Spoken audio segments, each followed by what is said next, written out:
Kita berharap bahwa gerakan Anies ini ya juga bisa dia tunjukkan bahwa dia bukan hanya tokoh civil society. Ya, civil society ini kan sejatinya itu memang susah untuk masuk kepada kekuasaan karena civil society ini kan orang-orang yang ya merdeka bener gitu loh. Jadi bagaimana kemudian orang-orang menuduh saya atau mengatakan saya keluar dari lingkaran Anies? Nggak ada. Saya hanya bersekutu dengan siapapun yang memperjuangkan kebenaran. Besok itu langsung hilang. Kalau diganti Prabowo menteri-menteri ini ya secepatnya, maka 3 bulan dari pergantian menteri itu yang disebut Indonesia gelap, yang versi saya tadi orang hopeless lapangan kerja ya dan lain-lain, itu akan terang, mulai terang.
Tapi ada satu nama yang Anda belum singgung dan padahal Anda menjadi bagian dari tim kampanyenya. Namanya Anies Rashid Baswedan. Ya. Silakan. Kalau Anies kan menurut saya kan dia ini tokoh civil society ya. Sejatinya. Ya. Dan dia mencoba untuk bertarung ya. Untuk sampai level gubernur, ya dia dapatkan itu, ya kan dia menjadi government di level provinsi. Ya. Nah, tapi ibu kota lah. Ibu kota. Ya. Tapi ketika dia mau menaikkan, ya menjadi calon presiden dan mau jadi presiden, itu kan mengalami hambatan yang tadi struktur elit kita ini, ya ternyata tidak bisa menerima. Ya isu-isu yang dibawa Anies, yaitu isu-isu perubahan secara vulgar. Ya kan ini memang tantangan ke depan. Nah mungkin Anies kan saya lihat ke depan ini kan dia mulai menggalang dengan organisasi barunya, Gerakan Rakyat dan lain-lain. Nah, walaupun kan secara formal dia tidak masuk di situ, tapi dia dikatakan sebagai tokoh inspirasi. Nah kita lihat aja kan ke depan ini ada Gibran ya kan yang mungkin akan bertarung untuk jadi calon presiden, Anies untuk jadi calon presiden, mungkin AHY ya kan Puan apa, karena ini kan kita lihat dengan PT 0% ini kan mudah-mudahan begitu. Sampai sekarang belum ada perubahan kan? Ya, putusan MK 0%, tapi kalau dia katakan 0% tetapi berlaku hanya untuk partai yang punya kursi di Senayan. Itu gimana? Pak Erdogan lebih tahu. Harusnya tidak boleh. Nggak, kan artinya kan sekarang 0% kan? 0%. Artinya, tapi kan takutnya nanti tiba-tiba diembelin. Hanya untuk kursi yang mereka yang punya kursi di Senayan. Asumsi ini misalkan sekarang asumsinya kita, semua peserta pemilu lah. Ya, yang ikut kemarin kan, seperti Hanura, Partai Umat, tambah Partai Gerakan Rakyatnya Anies mungkin ikut juga mungkin. Ya, kalau yang ini kan nggak mungkin partai yang bisa kontestasi dong, karena dia mengarahnya ke partai. Ya makanya bukan, maksudnya partai baru kan nggak boleh nyalonin kan? Boleh. Boleh di PT 0% tuh. Ya itulah tadi yang saya katakan. Kalau seandainya dibikin tricky, hanya partai yang ikut mendapatkan kursi DPR pada pemilu sebelumnya, ya nggak bisa. Tapi kalau dia semua partai politik peserta pemilu boleh mencalonkan, maka boleh. Ya, seandainya misalkan merujuk pada yang 2024, kan beberapa partai-partai itu walaupun bisa. dia 2024 itu ada 20% soalnya. Bukan partai-partai yang sudah ikut pemilu maksud saya. Artinya kan peluang Anies untuk dicalonkan masih besar. Masih besar karena cukup satu partai doang. Nah, tentu Anies harus melihat misalkan kemungkinan besar nih kompetitornya Gibran. Karena Gibran ini menyiapkan kekuatan yang terencana kan sekarang ini kan.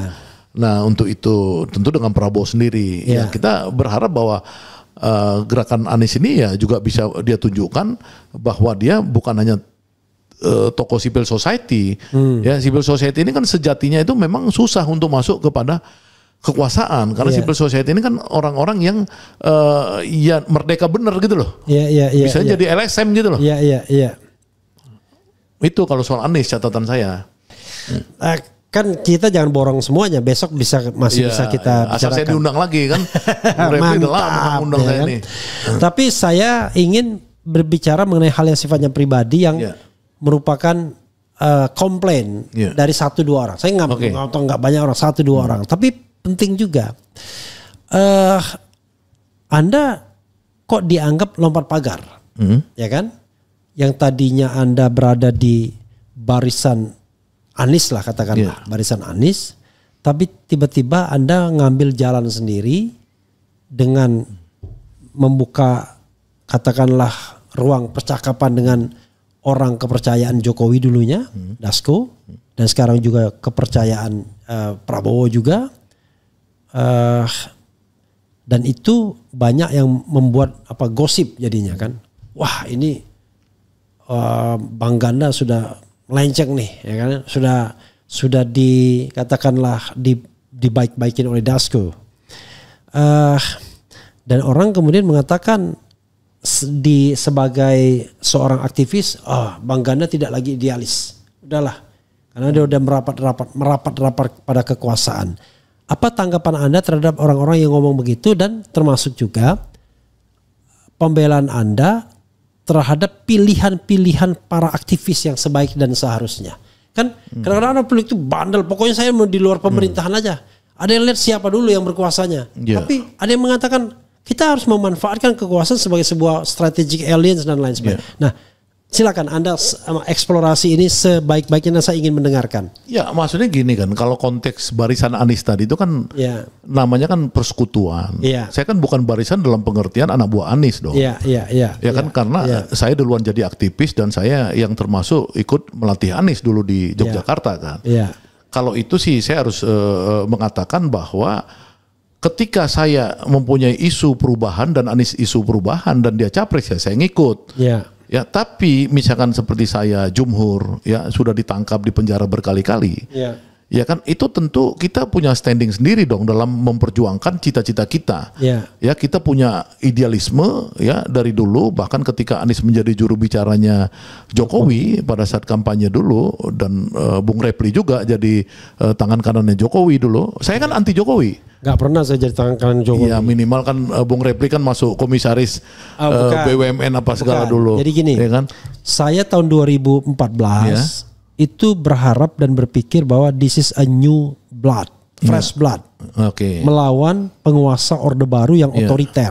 Dan ini adalah son-in-law-nya dari penguasa yang otoriter. Tentu saya memilih siapapun yang pada waktu itu berhadapan dengan Prabowo. Ya, makanya lesser evil kan konsepnya kan. Iya, tetapi memang akhirnya begitu kita observasi ternyata ini nggak canggih. 3 tahun setelah itu langsung saya kritik sampai sekarang. Iya.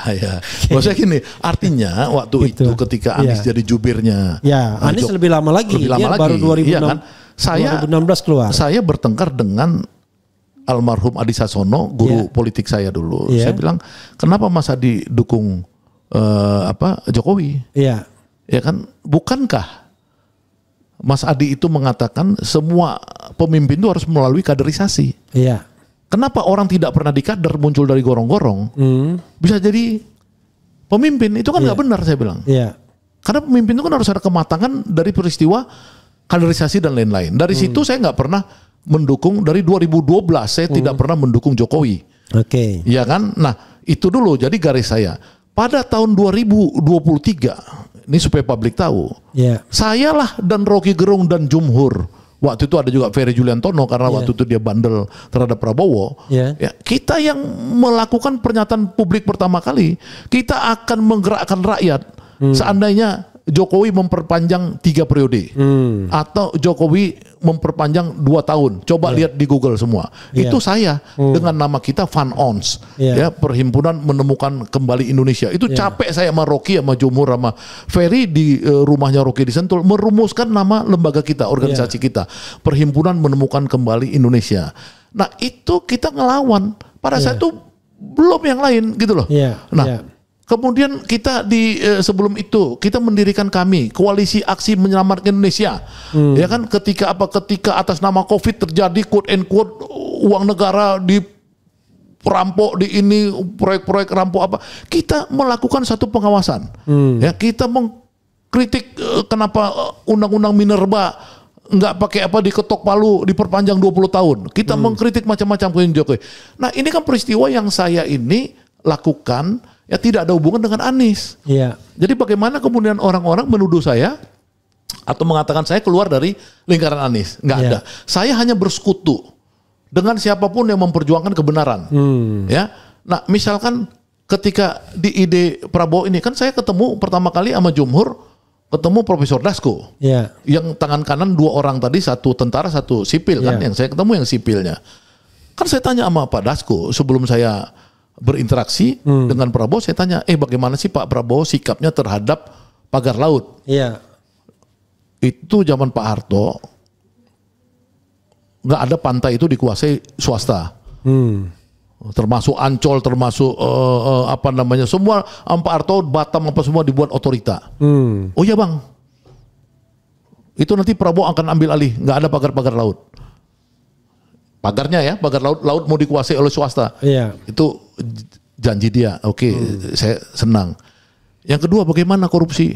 Korupsi kan sekarang udah diumumkan oleh KPK, Deputi KPK waktu itu bidang penindakan mengatakan bahwa korupsi ini sudah 50% di Indonesia zaman itu. Kita ini Bang, kikis Bang. Pokoknya kita kikis, pokoknya sedikit-dikitnya 5%, sebanyak-banyak 5% itu juga 5% dalam pengertian dia kalau dia dalam bisnis itu ada miss gitu loh. Yeah. Kita kejar itu Bang. Nah, bagaimana tentang orang-orang yang di penjara seperti saya dan lain-lain? Kita akan buat amnesti Bang, amnesti dan kompensasi. Yeah. Itu omongan Dasko 3 itu membuat saya tertarik. Ya dong, ya kan? Yeah. Membuat saya kan cari indikatornya dong. Yeah. Indikatornya itu saya ukur sampai sekarang itu semua positif. Pagar laut itu 33 km. Pagar laut ya, yang mau dikuasain dari zaman Jokowi. Kemudian laut itu mau dikuasai oleh suatu kelompok pengusaha tertentu, itu kan dihancurkan. Persoalannya itu masih ada di belakang laut, artinya tanah-tanah yang sengketa jual beli ya antara orang-orang perusahaan X itu terhadap masyarakat dan melibatkan kepala desa lain-lain, itu menurut saya adalah derivatifnya.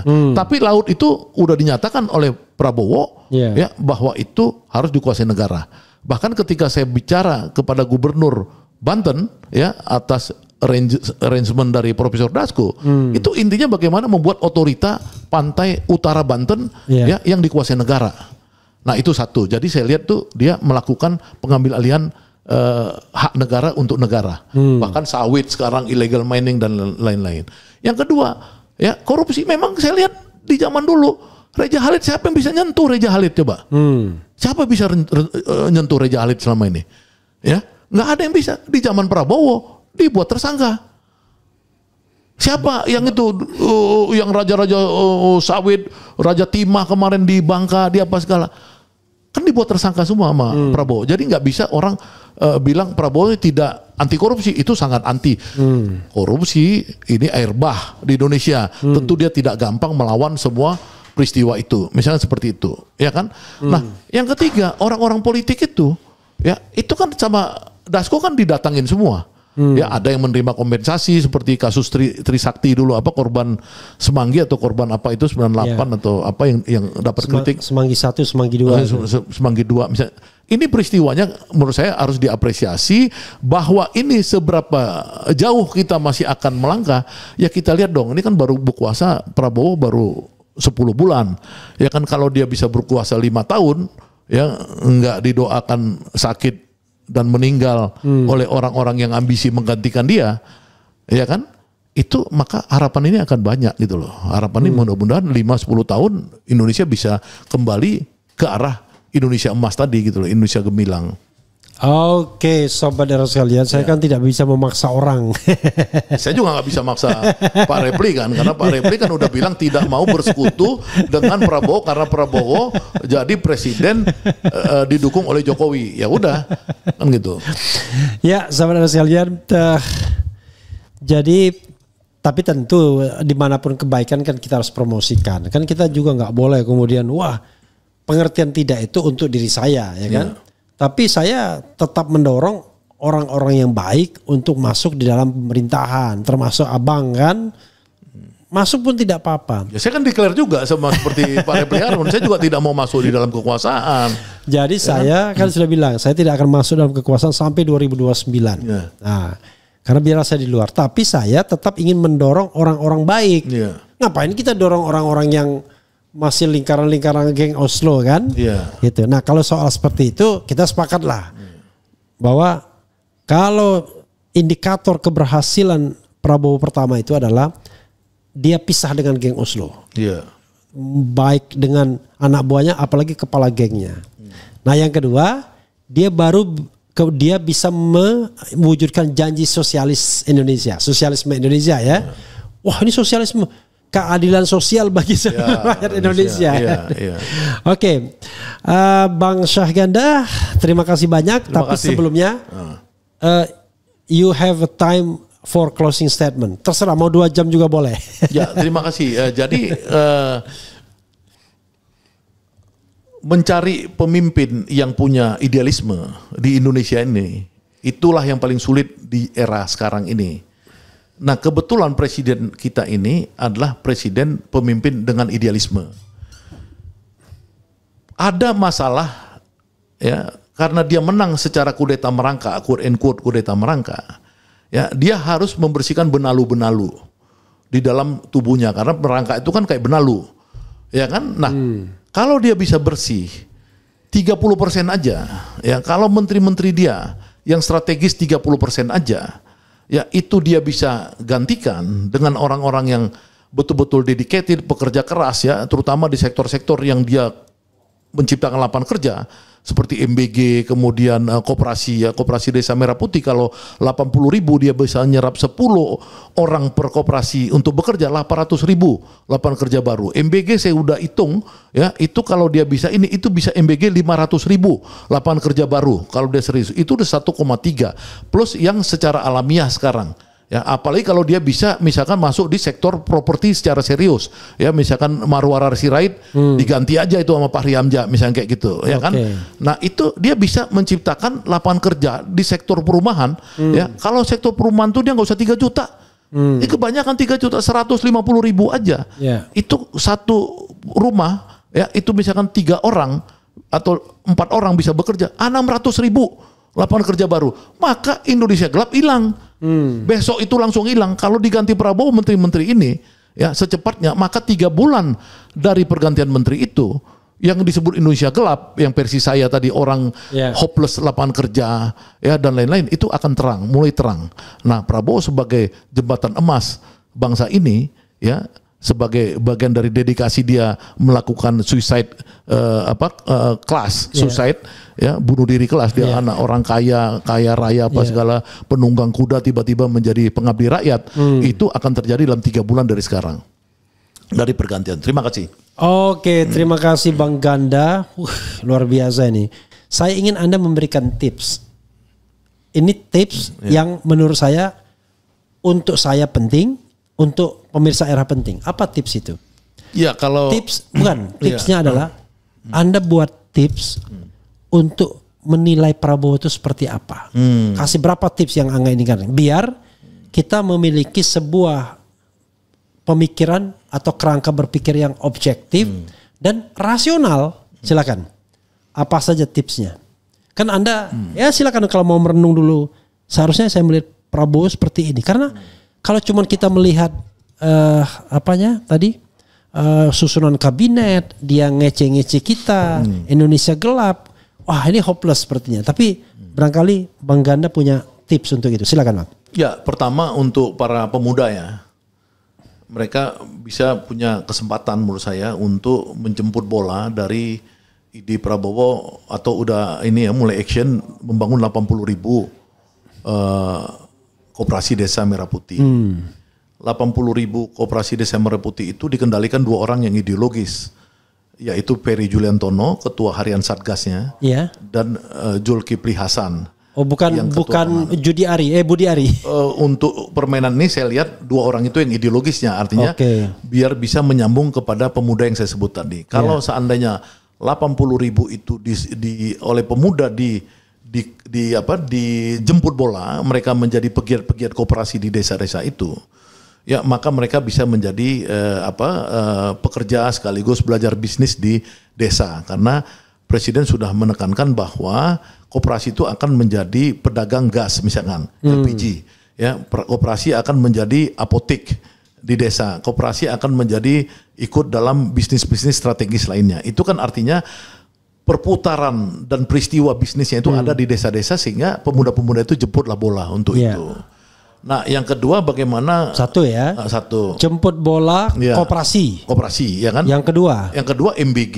Ya MBG ini kan kelihatan Prabowo kan akan men-scale up kan ininya pencapaiannya. Itu bisa PGRI misalkan, guru-guru ya itu mulai merayu ya kepada Badan Gizi Nasional untuk kembali ke cita-cita awal, agar sekolah-sekolah itulah sebagai tulang punggung dari sukses story-nya makan bergizi gratis. Jadi kantin-kantin sekolah kembali difungsikan sebagai avant-garde untuk menyalurkan. Nah, disitulah nanti produk-produk lokal dan kemudian pemuda-pemuda lokal, ibu-ibu apa segala bisa berpartisipasi membuat sukses story makan bergizi gratis dan lain-lain. Nah, yang ketiga untuk yang kedua partisipasi di MBG makan bergizi gratis. Nah, yang ketiga untuk para mahasiswa ya itu tetaplah kritis ya, karena apa? Karena Pak Presiden itu tetap perlu ditolong dalam pengertian kritik-kritik masyarakat itu sebagai bagian dari civil society harus dia dengar. Ya, jadi kalau mereka demo di istana asal tidak anarkis dan asbun ya. Tapi merokok kayak zaman-zaman yang kemarin kan BEM-BEM-nya bagus melakukan kajian-kajian yang serius, itu lakukan aja ya, agar apa? Agar Presiden itu kan zaman medsos ini di mana Presiden mengatakan dia suka pagi-pagi nonton medsos. Ya kan, itu tolong itu mahasiswa ya itu sebagai avant-garde perubahan besar bangsa ini, lakukanlah gerakan-gerakan sistematis untuk melakukan kritik-kritik di mana dia merasa bahwa Indonesia gelap ini harus dirubah jadi Indonesia terang. Itu tiga tips dari saya. 3 cukup saya pikir ya. 1, berpartisipasilah pada pembentukan 80.000 koperasi pemuda-pemuda di desa terutama. 2, berpartisipasilah dalam makan bergizi gratis untuk guru-guru PGRI dan lain-lain sebagainya. Jadi ada aspek bisnisnya juga di sana. Yang ketiga, teruslah kritis untuk mahasiswa kepada mahasiswa terutama dong. Masa kita boleh dong zaman sekarang terutama semua. Kepada para mahasiswa agar Prabowo bisa terjaga. Oke. Begitu ya sobat sekalian. Mudah-mudahan kita bisa bertemu lagi. Wassalamualaikum warahmatullahi wabarakatuh. Waalaikumsalam. Keren cara.